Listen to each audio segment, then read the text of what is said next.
your part and share this video right now. So before we even get started, make sure you share.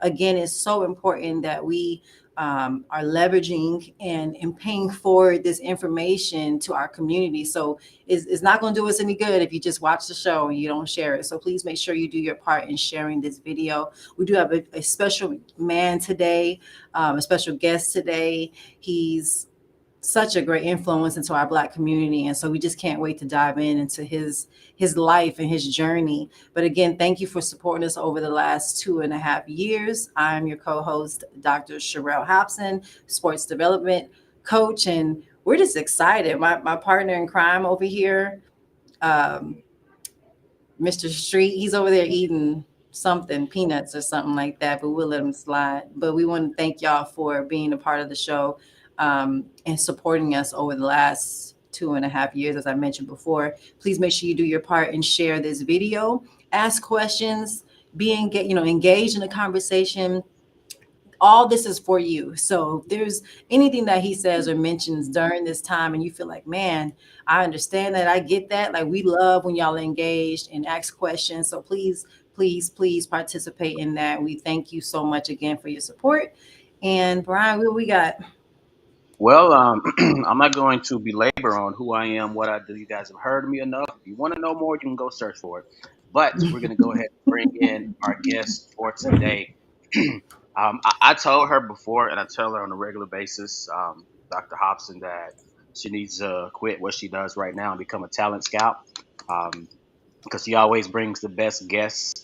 And literally, after we finish every session, I'm like, dang, that was a good one. The next section, dang, that was a good one. So I'm looking forward to, at the end of this section, dang, that was a good one. So off of that front, without further ado, we're going to bring our guest that we have for you today, Mr. Terrence Maiden. How's it going? I'm good. Thank you for having me. I appreciate it. Absolutely. Thank you for accepting. I said, okay, he looks super busy when I reached out and you got right back. So I was like, I had to talk to about 10 people before I got to you, but I was like, okay, we in there. But thank you so much for just saying yes and just saying absolutely anything I could do to contribute to the community. Whether it's time, money, whatever it is, we appreciate all that you do. So thank you so much for accepting the invite. Yeah, thank you. I appreciate it. So we're going to dive right in. We know behind every story or every glory is a story. And so we like to begin with, who are you? Where are you from? And what was the dynamics of your family? How did you grow up? Give the audience a little bit of a background of who you are before we dive into the other great stuff. Yeah, well, first of all, thank you both for having me.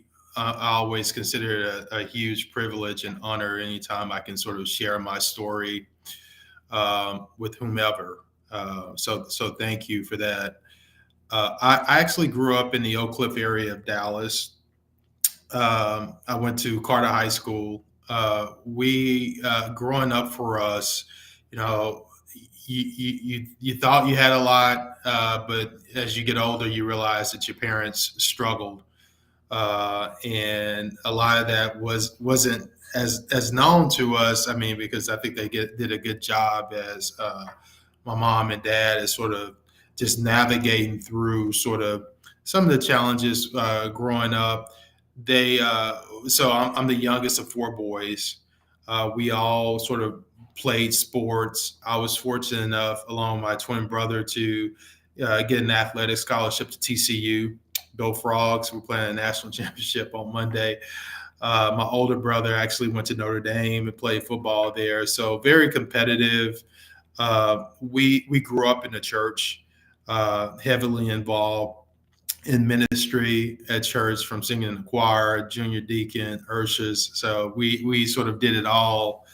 And I think what I appreciate most about that was a sense of balance very early in my life. My parents was equally as interested in our athletic success as they were how well we were doing academically, as well as sort of our commitment to the community and to church. And that sort of guidance, if you would, or level of support and encouragement followed me through my life, and I think has, positioned me where I'm at today to where I never forget where I came from. For example, the name of my company is Russell Glen, which is the name of the street I grew up on. So it's my way of paying homage to a community that poured into me. I was able to learn a lot from my upbringing. We were surrounded around a tribe of people that, especially our community being predominantly African American, that really cared, from our teachers to principals to just community leaders. You knew that they had our best interests at heart, and so that really describes my upbringing. I was, as I mentioned earlier, I'm an identical twin, so I always struggled to sort of find my own identity, which was challenging growing up. We sort of excel through athletics because that was our means of sort of getting out of the hood. Either you're just going to do that or rap or something, but uh, we wasn't really afforded a lot of the opportunities as some of our peers, especially when we got to college, and access to certain things. And so you had to make work what you had, and so that was a lot of sort of um, a lot that is attributed to keeping me very humble. And as I mentioned earlier, sort of focused on the community where I grew up in. Well, wow, I really enjoy that. I mean, so many similarities. um, so we're going to talk about, you spoke on, there was a time where you didn't have much, but you didn't realize till you got older, right? And so you hear that a lot from a lot of our guests, like, we always had everything that we needed, so we didn't know we was poor until we went to somebody else's house and saw what they had. You're like, well, we don't have nothing.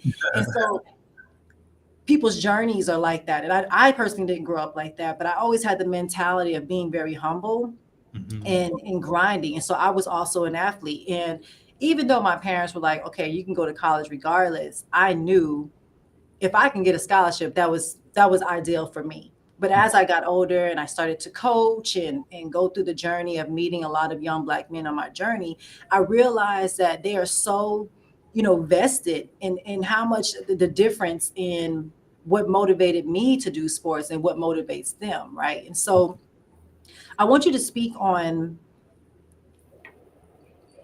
not only making sure you excelled in the athletics, but your parents really making sure that you understood the importance of academics, right? Because a lot of times, especially in our Black community with young men, you hear about the athletic side. Mhm. And so a lot of young men, they fall into depression and all kind of identity crisis because sports take up so much of who they are. Mhm. We don't really get to teach them on, hey, you have this gift, but you also need to have this education, right? The importance of both. So I want you to talk about just that journey, like in high school, as you were going through athletics. Were your coaches a big influence on you? Like, what was that thing that continued to keep you on course of like, hey, athletics is going to get me there. Let me not get caught up in maybe what my friends are doing or what my, people in my neighborhood are doing. Let's speak on that journey. Like, what did that journey look like for you during high school? Yeah, that's a great question. Football was such a huge fabric in sort of our lives growing up, from pee wee to know through college, really. But when we went off to high school, first of all, I went to Carter High, which was a football powerhouse at the time. And I remember when I was in middle school, going to see them play in the state championship, and these guys were your idols, right? And you used to play neighborhood football and street football till the lights were on. Went off to, because that was life, right? You wanted to just be in that position where you can hear the band playing, and to be celebrating with teammates. And so that was a huge sort of focus. And when you got to high school, there were two different middle schools that sort of merged, Atwell and Halsey Middle, and you have all these incredible athletes that you're competing against. And that's when I really felt like, in particular, my ninth grade year, where uh, you always sort of felt like you were good, but then you start second guessing yourself and doubting yourself. That's where I think you have to spend a lot more time looking at the person in the mirror, right? And saying how, finding ways to encourage yourself each day, work really hard, impress the coaches. Um, I think all of our coaches had our best interests in mind, but part of it is to win, right? And that sense of competitiveness was one that I think enabled our whole program to be more successful, right? Mhm. Because you're competing with so many great athletes around you. Yeah. And when people learn, I mean, I know when I started coaching, I used to get a lot of pushback from not my administrator directly, but from other coaches and other, I would get all kind of anonymous calls because they couldn't understand, why does this coach talk so much or speak so much about life, right? I felt it was my responsibility to not only, get them where they need to be through their athletics, but then to understand how to be young women, Mhm. how to carry themselves, getting your nails done, keeping your toes up, like, yeah, it wasn't about track, but I said, if I can teach you life, I can coach you track. And so Mhm. what people understood, how is she winning all these championships? Getting to the state meet in Texas was, is a big deal. Of course, that you make it to the state meet in Texas, you rolling. Mhm. And we would get there and they couldn't understand because of my coaching approach, but it Mhm. was more important for me to teach them life. But what it was relationships, right? Um, so I want you to speak on when you started to transition, because a lot of people do high school sports, middle school sports, but you and I both competed on the higher level, collegiate level. And so how were you able to separate? I mean, was did it was the motivation in college still the same, or did you feel like it was still a part of who you were?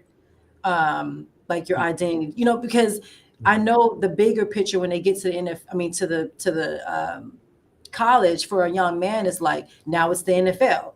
Mhm. Like it's just this constant ladder of what we call accomplishments, right? And I lost my brother, he was 27 years old, but I felt like a lot of what he battled what was internally like the identity piece, right? Once college is over, what else am I supposed to be doing when football has been my entire life? So I Mhm. want you to speak on when once you got into college, you transitioned to that space. What was the mindset then? Was it like, now I need to make it to the NFL, or did you know like this was the vehicle to get to college? Now I'm on to something different. Like what was that experience for you? Um, I think my road was a little bit different, right? I felt like we excelled in high school, right? And high school for me was sort of, it's almost like, I think because I sort of idolized the guys that were before us at high school. When I got to Carter and was able to start and do well in varsity, I felt like that was a huge accomplishment athletically, right? I didn't say that I made it to the pendulum, but I felt like, man, wow, this was like a big goal, right? And so that next goal was college. And so it's interesting how I ended up at TCU, right? Because I was committed to go to Texas and Austin. Actually, they sent us all of our gear, everything, and it was a done deal. At the last minute, they decided to pull my twin brother's scholarship and said they want him to walk on, and we knew that we were a package deal. And so it was back to the drawing board. Uh, Ironically, the coach at TCU at the time was watching film of my twin brother and was super impressed with his athletic ability to play wide receiver. TCU wasn't even recruiting me. Now I was a high school All State player and preseason All American, so I was well recruited. So, but TCU, I wasn't even on their radar. And I remember coming home and Tim was like, "Bro, I just committed to TCU," and I'm like, "You did what?" Because I'm always thinking we're a package deal, and he's Yeah, like, yeah. You're like, wait, I just turned down my stuff. "Man, you did." I mean, uh, and so he said he had to do what was best for him, and he didn't want to be out there with no scholarship. And after praying about it, and visiting the campus, the TCU coach, of course, offered me as well. And so we landed at TCU. And when we arrived there, the program was in shambles. I mean, we were Mm, just coming off a 1-10 season, uh, internal sort of turmoil, coaches fighting with each other. Our mhm, freshman year, the head coach got fired. So it was like a bad decision turned worse, right? Uh, mhm. but it's ironic how life happens, though, because I went back to sort of my foundation, right, which was Mm, my faith, and mm. we got involved in ministry while at college, and so Wow. we Now would be that is a challenging task. I'm just gonna say it has very to be challenging. because Yeah, the very. temptation got to be live. Yeah, but what helped was it created a sense of balance. So I didn't put all Mm, my eggs in this football basket, mm, right? And I remember because we used to sing a lot with the choir in Fort Worth while we were at TCU, and it was one night in particular we were ministering, and about 4 or 5 gang members came down and like laid their bandanas at the altar, and just that feeling of sort of that movement was equally as gratifying as doing something excelling in football. So mhm. I was like, man, it's got to be something more to life than football. Yeah, It's just yeah, something that resonated. I mean, I didn't know the answer, but it's like, man, it's something bigger. And I just right. couldn't put my hand on it, right? Um, and then by the time we were seniors, we were both doing very well. The TCU program is turned around. We're in the top 15 in the country now. And I still sort of had that sort of balance of, man, I could be playing football or I could be at church. You know what I Yeah, mean? yeah. I didn't feel like compelled as some people do to it's football or nothing for me. Mhm, mhm. It takes a special type of man. I mean, even nowadays, to just say, I want to have that balance. Because a lot of times you hear about, in the Black community, people grow up in the church, but it's just like a routine, right? Especially when you're young. A lot of people don't really get to know God or experience his presence until you get a little bit older, right? It's like I knew God my whole life, but it wasn't until like I got older that I really started to feel his presence Mhm, and his protection and his guidance. And I'm like, oh my God, like, how mhm, did I get through that? Or how did and so because you caught it so early where you really felt his presence. So it wasn't just like a routine for you, like, okay, we sung in the choir, we did this. To be able to have that balance so young, I know that it came with a lot of other challenges because now it's like when you look back at it as an adult, I thought, wow, football was what influenced other people that look like you to be attracted to you, right? So mhm, it could be the gang members that like, hey, this dude is cold on the football field. mhm, Let me see mhm, what he's talking mhm. about. So Right. that's what drew him to you or them Mhm, to you. But at the mhm, moment, it's like, you don't know that, and athletes don't mhm. understand the type of influence that they have. Influence They that could they change have. the whole world just Right. by just speaking your voice. Like that's what I love Mhm, about LeBron James. He's mhm, a great athlete, but he any opportunity he has to pour into his community and speak about life, he does it, and people listen just because of it's through basketball that they listen to mhm, him more, right? mhm, mhm, So I want you to speak on just that space for you when everybody is like, hey man, like it's football time. We got the honeys, they waiting in the locker room. You done did all these great plays. Your brother done had all these catches, mhm, all this craziness. And you like, okay, that's great, but I'm going to church. Like, mhm, how were you able to find that balance so young? And what was it that besides just saying your anchor and just being like is faith, it mhm, takes still more, right? It mhm, takes action, it takes walking. Like, mhm. what was that conversation like? What was that space for you? Like, how were you able to say, I'm on this track, not that? Like, Mhm. how were you able to balance between the two?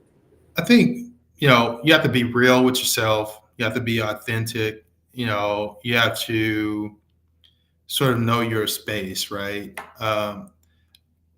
I did grow in my faith. in college because college was a lot of dark days. You know, college wasn't easy. It was a very difficult transition for me, and I had to do a lot of soul searching and trying to figure that out. Um, but we equally had, we had good times. Like, we're both Kappas. We did the Greek stuff. I mean, so I Well, mean, happy Founders Day. thank you, I appreciate that.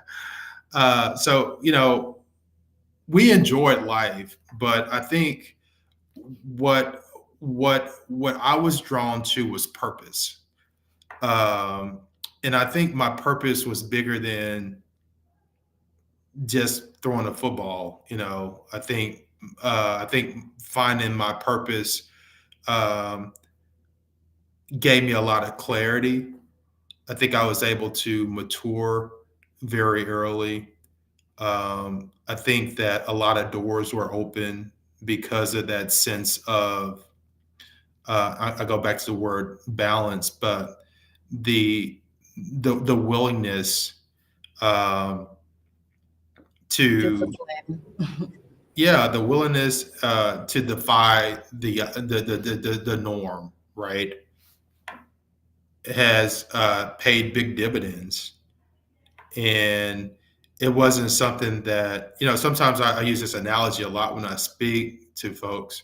Um, Sometimes your purpose finds you, and sometimes you find your purpose. And I think in my case, purpose found me right where I needed to be, and being willing enough to yield to that purpose. And we were coming off of a really successful season my senior year. An agent out of Oakland uh, flew to my parents' house, had paperwork for us to sign to go to try out for the NFL, I think he wanted to fly us to LA or San Diego to train for the combine. And he left the papers at my parents' house.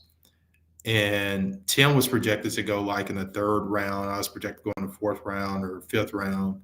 And I told Tim, I can't do it.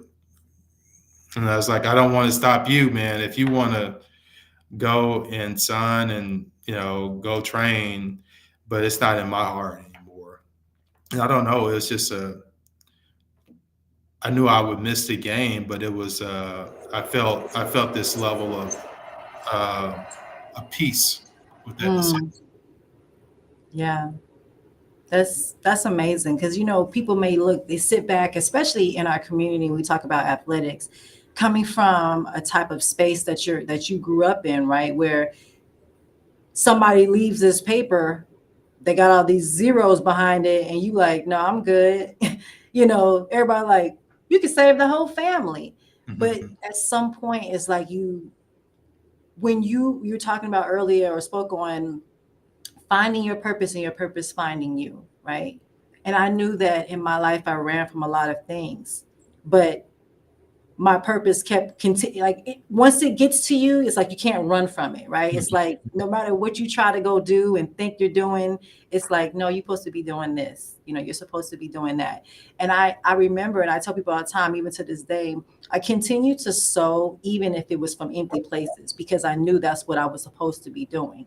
mhm, So you talked about, even though you were in a dark space, yeah, you had the championships and the rings and the crowds and the people, but mhm, it was still challenging for you in college because you personally, when we're athletes, we're able to mask, mhm, we can turn it on, turn it off, and for you to say, my purpose in my life, being obedient to what God is going to do for me, even though you probably make more money now or will be making more money now than you would ever make in the NFL, but you have something that a lot of our Black men and athletes don't have, which is peace.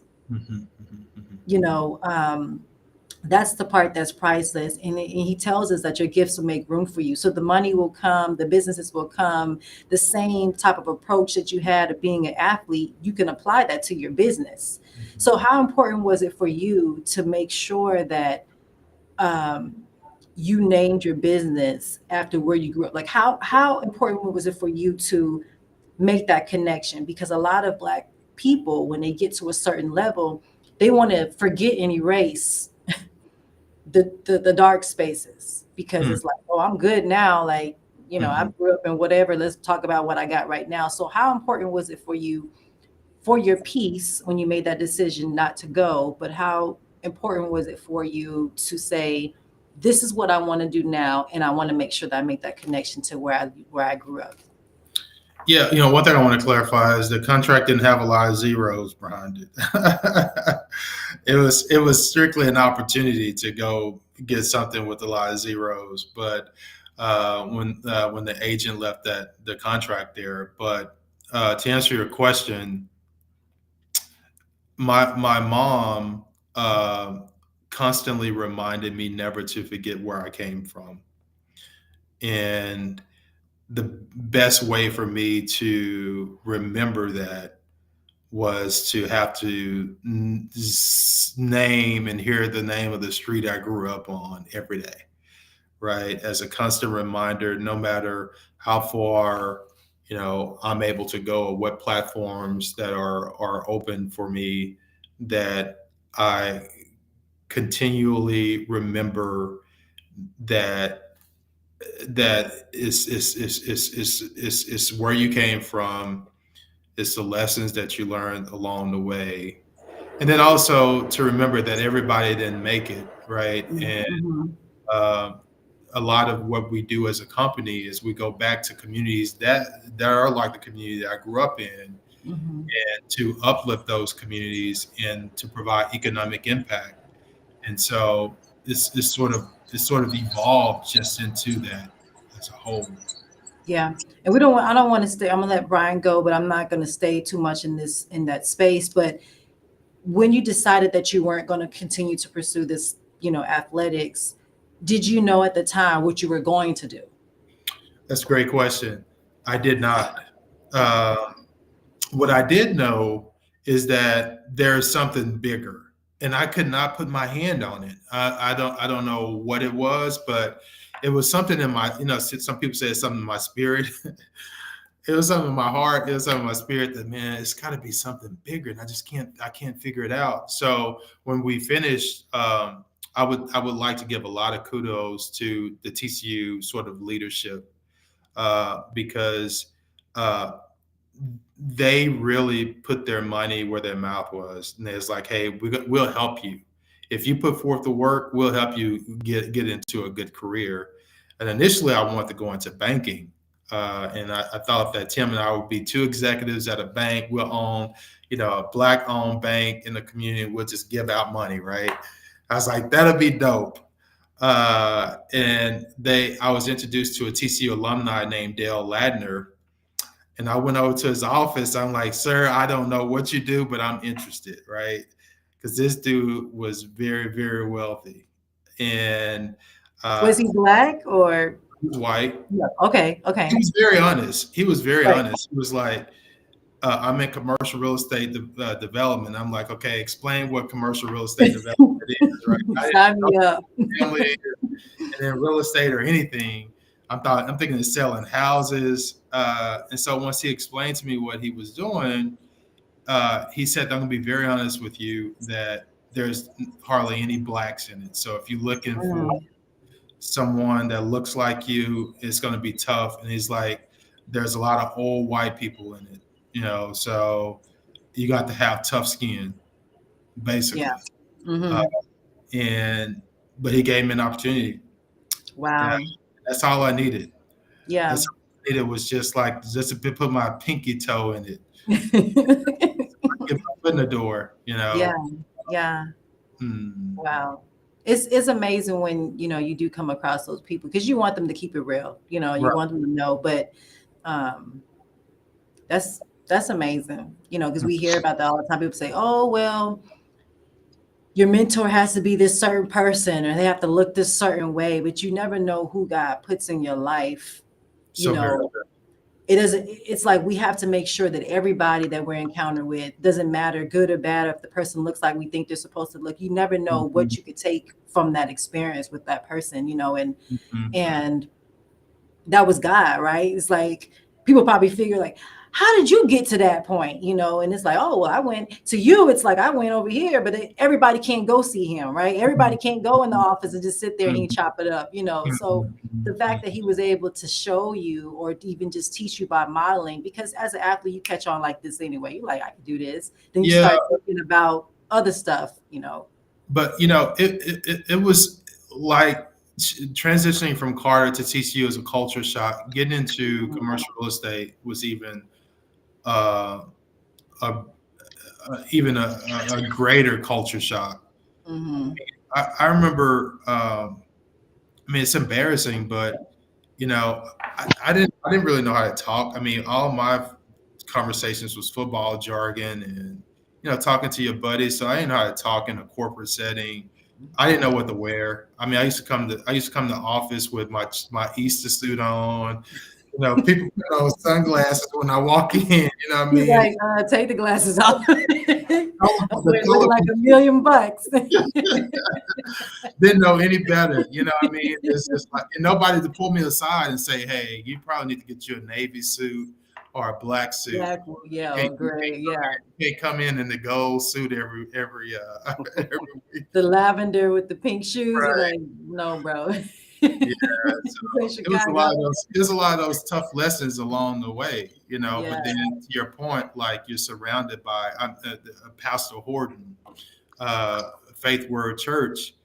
He pulled me aside. He said, "Son, you're in business now. You need to get you some good suits." And so he took me into his wholesale shop, where he used to sell like those vintage sort of those estate sale suits.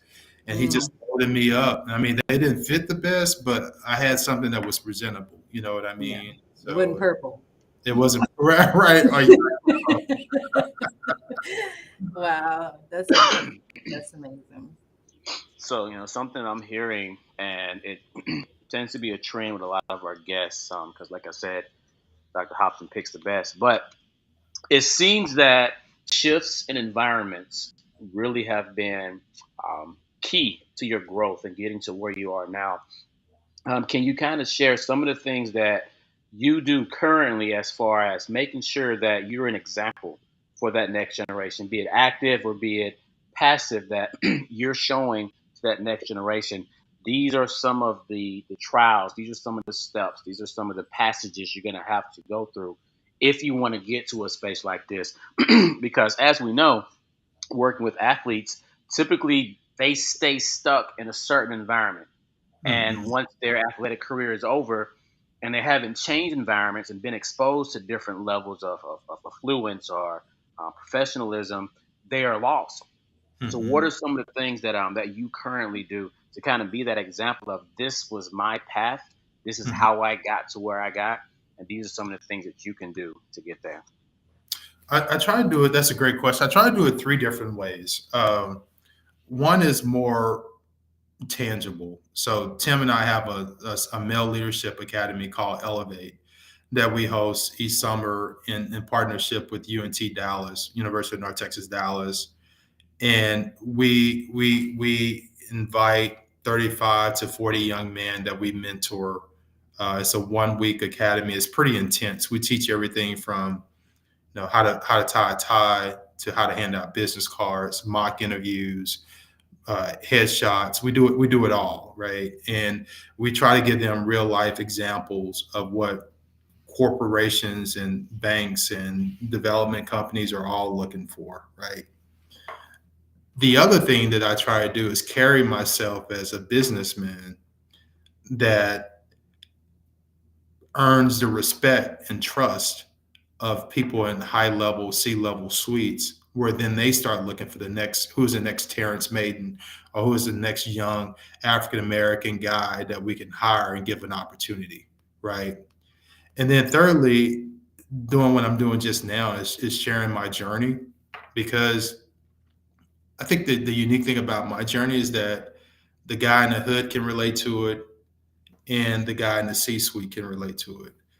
And I think that's, if I can do anything else, it's just sort of be that bridge, to where you start seeing more people of color, and particularly our young black men's in roles of influence and impact. will go a long, long way for me personally. Gotcha. Absolutely. That's a Absolutely. great response. I like that Mhm. second one that you gave, as far as putting yourself in the spaces with those Mhm. higher, higher level or higher influence individuals. And that's something that, like you mentioned earlier, you didn't know how to talk, you didn't know how to dress, the part.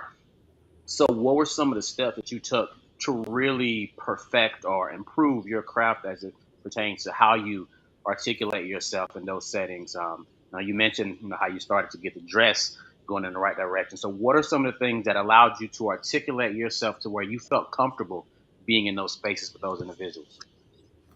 I think a part of it is access, right? Mhm. Soon as you get more, as soon as your eyes become open to more things, you like, oh, okay, that's what they do, Mhm. and then you could go back and craft your talent. Mhm. Mhm. Uh, I remember I used to. This is funny, but I used to sit in the mirror for like an hour. Hello, my name is Terrence Maiden. What's your name? I used to practice on how do I look, how do Yeah. I shake hands. Yeah. Uh, Mhm. I look at what people are wearing. I'm very observant. Like I take notes, and I go back, and if there's something that someone does that I really admire, I take on that lesson and I learn. If there are some things, some mistakes that people make, I try to learn from those too. Mhm. Uh, so I don't think there's like one school of anything that gets you there. It's sort of just um, being willing to be a sponge is what I Mhm. encourage people. Uh, and the other thing that I like to tell the young men that we mentor, is that uh, you got to get off the bench. You know what I mean? Yeah. Don't be a bench warmer. Got to get in the game. You got to Yeah. get in the game. Mhm. You're not gonna get it right. You're gonna fumble over some stuff. Mhm. It's not gonna be perfect, but the more practice you get at it, the more comfortable you get, the more people sense that confidence. Uh, Mhm. it's just a journey. Yeah. Yeah. And I used to tell people, I still tell them to this day, a lot of athletes that come and speak to me, as I work in higher ed now, but um, they were like, well, you don't understand because you got a doctorate. I said, no, this is for y'all, right? I have my own struggles. I remember getting to college and the professor saying, okay, so we're going to skip over this because y'all should have learned this in high school. We're going to talk about this. I'm like, we did? Like we learned that in high school. Right. Even though I passed, it was always just like I was always just kind of going through that motion. And so Mhm. um, I love what I do now because I'm that example. When the students really get to dive into who I am, they're like, man, if I can get that, man, you can get that. Like, Mhm. I wasn't the girl that could go party. I had to study, and it need to be more than one day, because I'm not Right. retaining anything if I just glance over it. It took me a while. I had to highlight, take side notes, make an audio, like, just to get one chapter. But I Mhm. knew what my weaknesses and my strengths. And so I love that I can, something that I used to hide from, I can now tell my students, hey, you ain't got to be the smartest one, but you can't ride the bench either.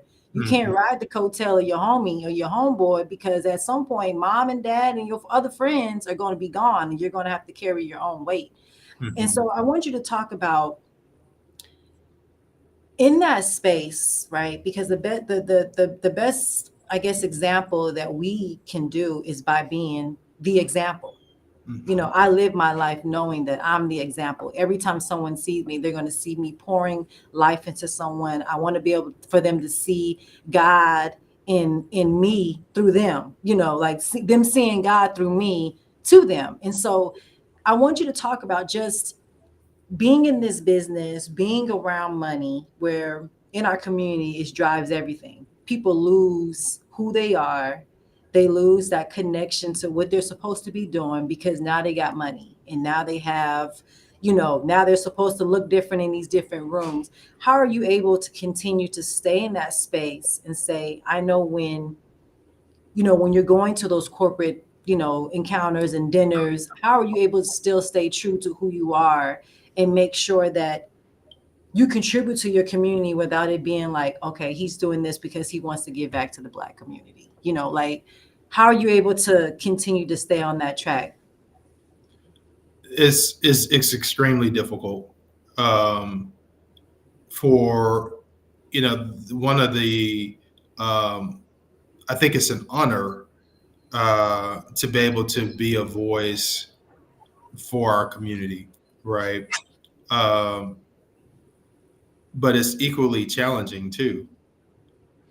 It's challenging in multiple different ways because the more successful you become, going back to the our community, people assume that you just forgot where you came from.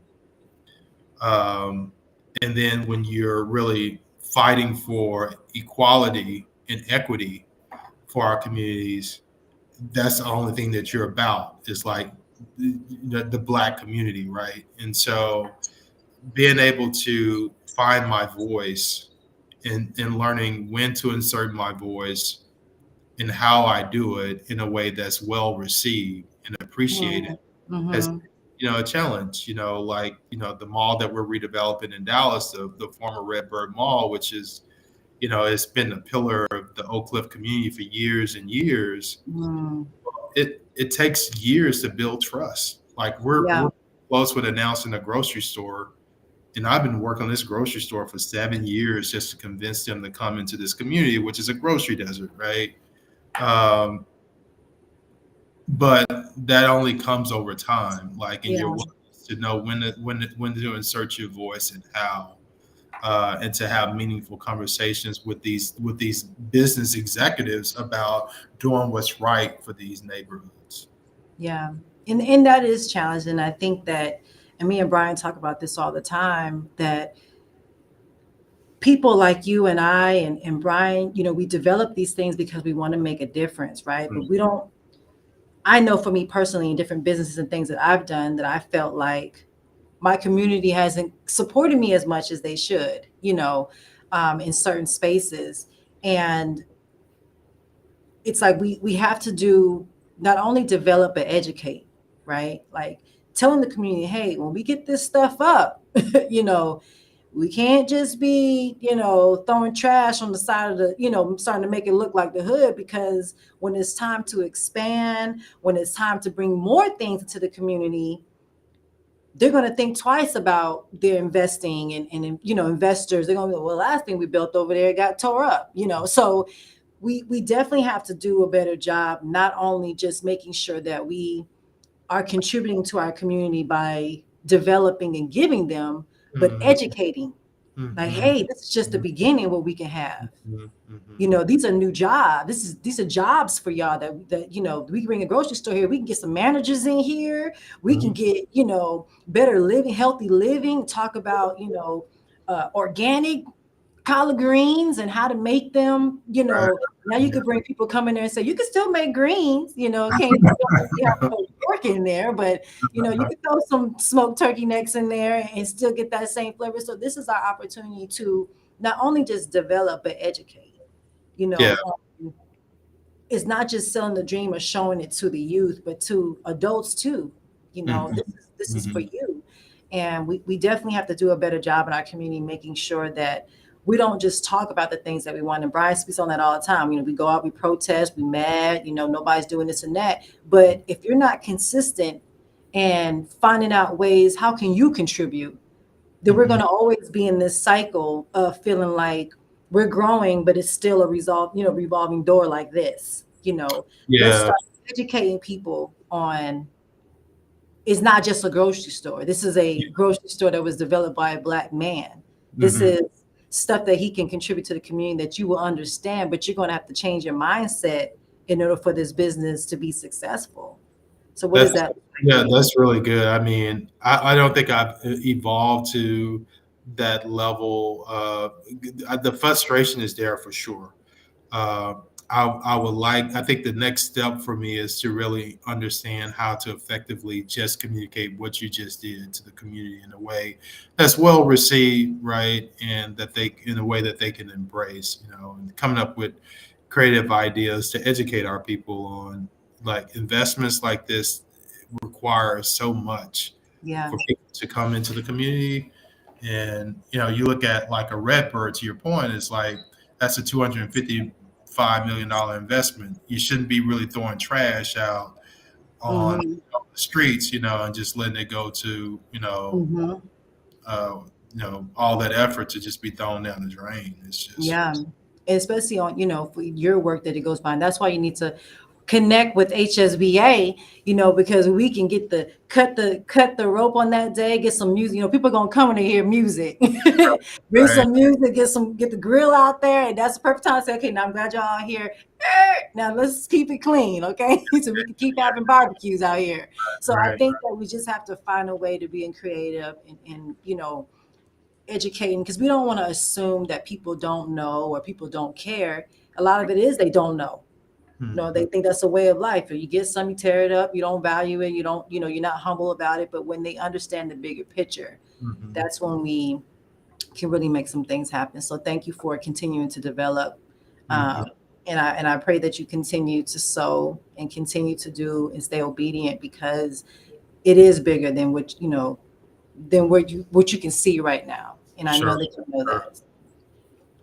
Yeah, and I just wanted to reiterate something you shared as far as a response to her question, how the difficulty of being able to be pro our people, but also navigate the landscape of a lot of these corporate spaces, where if you say the wrong thing at the wrong table, you can miss out on certain opportunities that can help you out at the other table.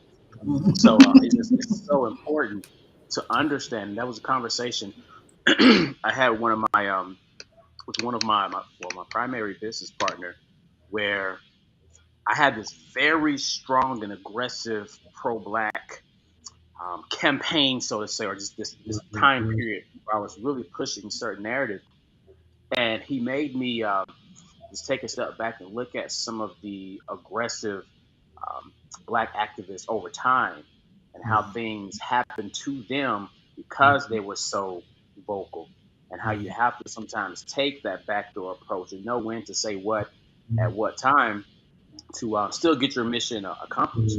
And Mhm. my dad, I had a conversation with my dad around it at the same time, and it just really made me understand a little bit more concretely that you have to know how to quote unquote code switch. So when you're in certain spaces, understand what is the vocabulary that is acceptable in this space. It means the same thing as this This- other vocabulary over here, but you got to say it differently over here to get to that same point. And I think, especially young black men, it's so important for us to grasp that, because, as I mentioned, you can miss out on opportunities when you're at the wrong table saying the wrong thing, You and can't you say let it finna too, fin too. offense. When they, we finna close on this deal. Like, excuse me. Exactly. And that's funny. Speaking of that, I'm worked with a financial literacy organization as well, and one of the guys posted on Instagram once. It said financial something, financial all offers accepted, and then the lights were out on part of the financial, and it said finna. Like, oh my goodness, they're out here getting hood with it. But yeah, I'm just glad you mentioned that, because a lot of people will try and skate by that. Oh, no, it's I manage it, but no, like it can be a difficult process, and it's something you have to practice at being efficient at. Yeah, especially when you really care, when you care about the community uh, and you heard the community express exactly what they want and desire, and to be able to go out and articulate that in a way where, investors, in particular guys in the C-suite that may, don't even know where like a Redbird is or never been, to Southern Dallas, get them comfortable with, investing in the area. It takes really finding, it's just sort of like, it's finding what they need and finding what the other party needs and pulling it all together so everybody feel like Yeah, they accomplish something. it's like, how do we make this a win-win for both parties? Mhm. Yeah. Mhm. And the crazy thing is sometimes it's through the youth, right? Because Mhm. it's like they're the ones that's going to be like, man, that dude dope. He Mhm. built this. Like, this is his.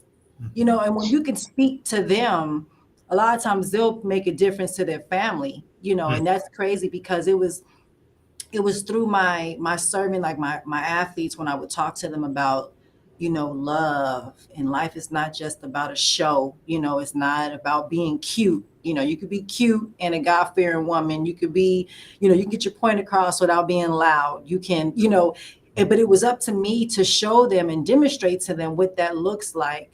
And Mhm. it was through them that they were able to save a lot of their family members. They had to tell their mom, "Hey, mom, you can't come into school talking like that because my coach said when you Mhm. talking it, she not, Right, we're right. not doing it." So the parents would start to adapt because they want to support their child. And I think that we got to understand, especially to the youth, code switching doesn't mean that just taking away from who you are. Mhm, you mhm, know, I would mhm, tell my, hey, yeah, when I'm at work, I dress like I'm at work. Now, if I'm in Miami, or I haven't been nowhere, but if I go wherever I go and I decide to do, I may speak different, I may act different, I may do different things. But when I'm here in the places that I am developing an influence, I know that I have to have on a certain, speak a certain way, look a certain way, talk a certain way. Now, what I do with my homegirls and what I do, off the clock is something totally different. And so I think we mhm, have to really understand that just because you're code switching, or it doesn't mean that you're not being real, right? mhm, Because you hear that, mhm. this is just how I am. Okay, well, that's fine. But there's a time and place for everything. So, what are you doing right now to make sure that you stay the course? Like, because I was telling Brian maybe a couple of weeks ago, I said, man, I've been sewing, bro. Like, I'm 41 and I've spent more than half of my life sewing. Mhm, Getting I mean, all my athletes, they now mothers and wives and mhm. doctors and lawyers. I'm like, well, hell, like I done sowed all these seeds. Like, come on, God. Like, I want to see the fruits of my labor. Mhm. But it was someone that told me the other day, they said, man, God, it was their spirit spoke to them saying, tell me, take a seat, Mhm. just wait. And I'm Mhm. like, I feel like I've been waiting for a long time. So, Mhm. what are you doing in that space? Because as you continue to sow and develop and be creative, oh man, we need a grocery store. Oh man, we need the gas station. Oh, we need the shopping center. Oh, we need a health center. You start, or we need a school. You just thinking of all these things, but how do you stay the course when you're feeling like you're continuing to sow and it's like, okay, I don't quite see it moving as fast as I would have liked it. Right, Where are right. you at in that space? I have this quiet sort of confidence that I'm just walking in my purpose. In life, I try to, you know, define where I want to be, then I declare it, and then I devote to it. And so a lot of the work is on the definition of like what does success for Terrence look like in 3 years. I like to clearly write that out and like have it really fine tuned, right? And then I like to declare those things. So I share it with people that are in my close circle, primarily for accountability and then also for support.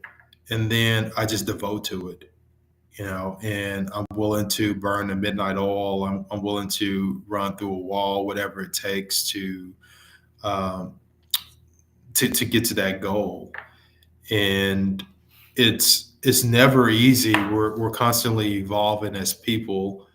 I try to put my ego to the side. I try to be someone that's relatable, um, someone that's dependable, um, and someone that is a person of influence. Yeah. And so that's sort of how I carry my life right now. Yeah, that's amazing. Because I was telling Brian, I always tell him that story. But when I lost my brother, I started to see a grieving therapist, and she got me through that. And then she started talking to me more about my life, right? And she was like, "So when you think about life, what do you think about?" And I'm like, "Winning." That's all I know is to win. I want to win in my spiritual life. I want to win in my career. I want to just win. And she was like, okay, so it doesn't work like that. It's not like sports Mhm. where you put the work in and you get this result. Like there's gonna be some things you put in and it's just gonna take time. And and I was a track runner, so I'm like, it ain't quick. Like, nah, this is very I'm like, man, I'm a sprinter. I need this to go a little bit faster. So it is very humbling when you're having to sit and stay the course and be obedient, but still Mhm. see that it's slowly getting there. But you're like, there's really some big moves making, you just don't know yet. It could be the people that you came across, it could be, whatever it is. It's like, man, I didn't know at the time that was going to be a big deal. And so we Mhm. have to still be Mhm. very conscious of every little thing that happens in our life is a big deal because we don't know what they're using, how we're going to have to put all those little things together to say, oh man, now I get it. When I thought nothing was working, when I thought that it was taking a long time, it was all these little nuggets, whether it's just being at the right time or the right place or the right person or whatever it is. So I really commend you for just staying the course in obedience, because a lot of people give up, especially us as Black people, when things don't happen instantly. And when you look at social media, Brian talk about this all the time. Everything looks like it's quick and fast. Great. Like, oh, you just Right. go, you just Right. get the money and go do this. It's like, Yeah. you Yeah. know. Yeah. So thank you for your obedience in that space. Yeah. I appreciate that. Yeah, and just to kind of wrap that up and tie it into a nice little bow, we have so many people that will shout about how faithful they are within their religion, this and that, but then as soon as something happens or doesn't happen as quickly as they want it to happen with their business or whatever it may be, they throw their hands up. So, listening to you, it kind of makes me think about just that blind faith that we have when it comes to whatever our belief system is. You got to carry that into your business. You got to carry that into whatever avenue of life you're walking, as long as you see that as part of your purpose. Because Hmm. if it's your purpose, like, what are you rushing for? Like, this is your life's work. So, like, Hmm. what's the hurry? So, understanding, and it's something I have conversations with people on a regular basis. You got to realize, even if you don't see a monumental change in front of your face, realize that you planted a seed. Hmm. Realize that you made a dent. And as long as I continue doing what I'm doing, somebody is going to see that. They're going to come and make another dent. They're going to Hmm. come and fertilize that seed. But you got to keep going forward to keep attention and desire of growth or of completion in that task. You can't, cause as soon as you give up and say, you know what, guys, it was a hard fight, but we're going in a different direction, it's going to cause other people to lose faith as well. Hmm. So Hmm. I love that you you mentioned that just sit in it and continue to Right. push forward, understanding this Right. is going to happen, but I'm not about to sit here and scoreboard watch. I'm just going to keep shooting. Hmm. Hmm. Hmm. That's good. That's real good, Brian. All right. So is there anything that you're having, any events, anything that we need to support you in, any books? Books. Well, I I am. just, I I am in a just spoke that into your whole little life right there. Yeah, yeah. I am writing a book, which is Okay. yeah. So I'm pretty excited about it. But as far as events, I mean, our foundation, we do a lot of sort of charitable giving. We're looking to do a denim drive for the homeless shelter sometime in March, and then we have our Inspired Male Summit that's coming up in April that we're doing in partnership with Dallas College. We're really excited about this conference. We're anticipating hundreds of young men that come in, so we can pour into them, and then we do our Elevate Leadership Academy in June. So those are some of the things that sort of coming We up can find all that information where? at maidenfoundation.com.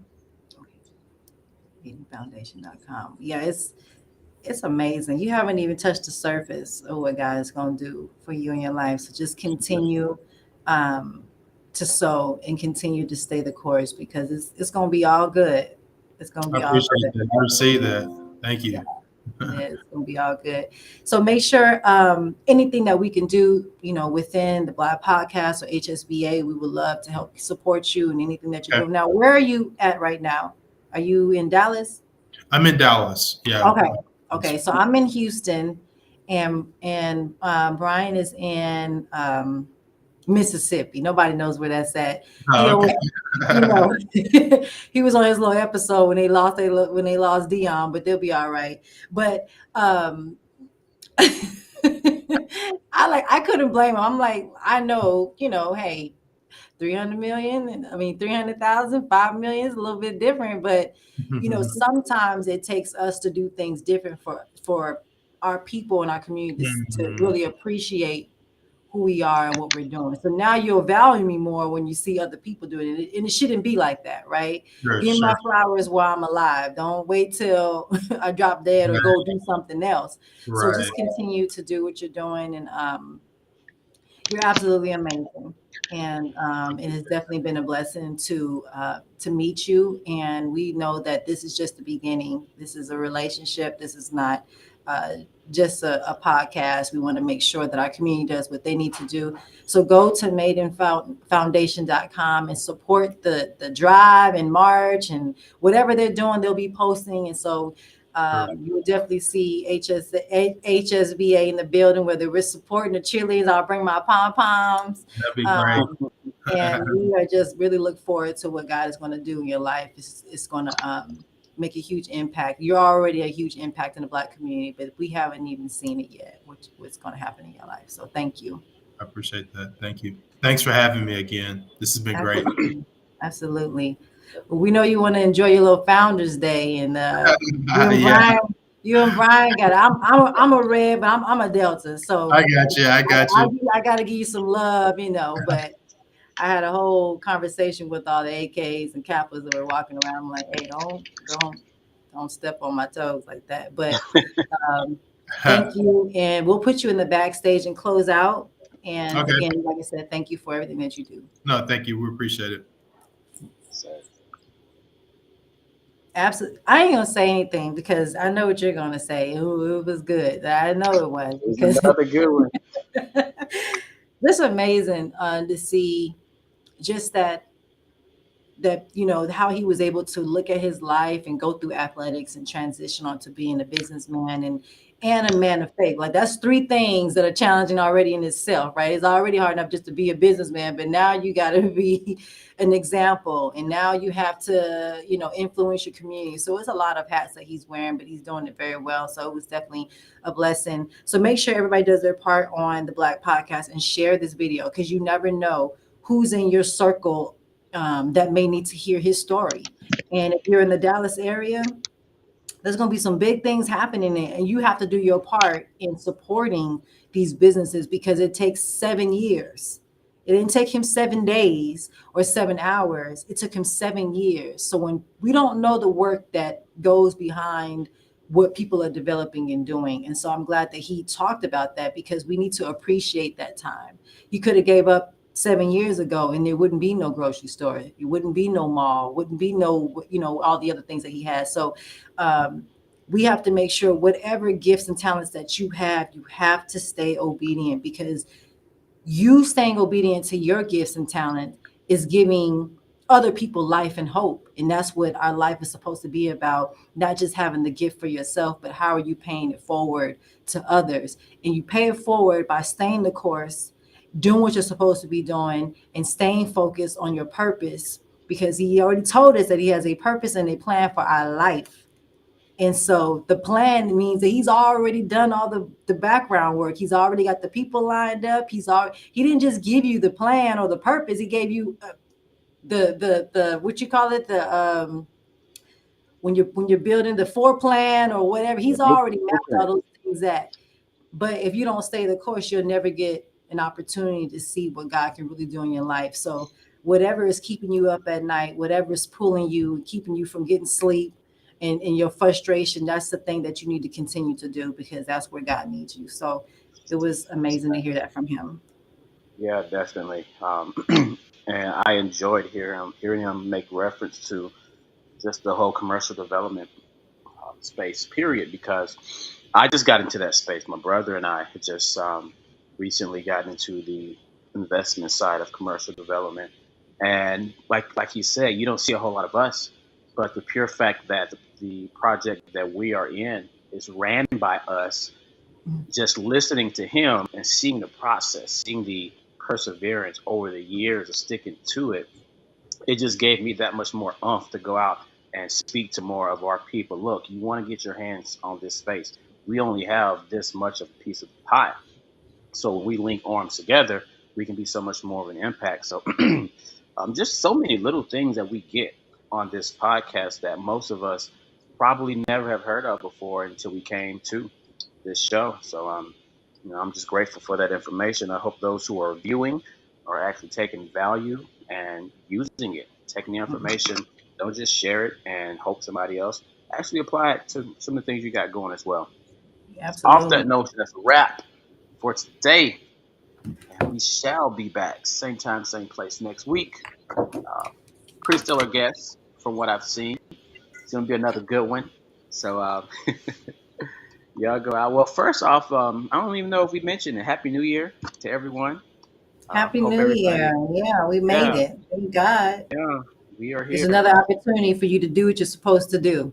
So if you didn't live Exactly. out your purpose in 2022, well, 2000, God done gave you another chance. So No, use and we it. still Use it. we're not all the way through the first week yet. So if you done fallen short on something, scratch it, jump back on it before this first week is out. Create that habit, and eventually you'll see it manifest in your life.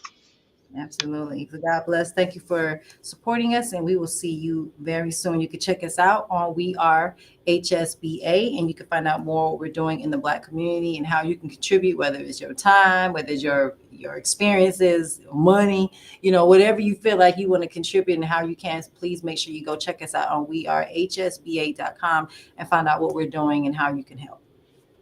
That's it. All right. See you guys on the flip side. You have a great weekend.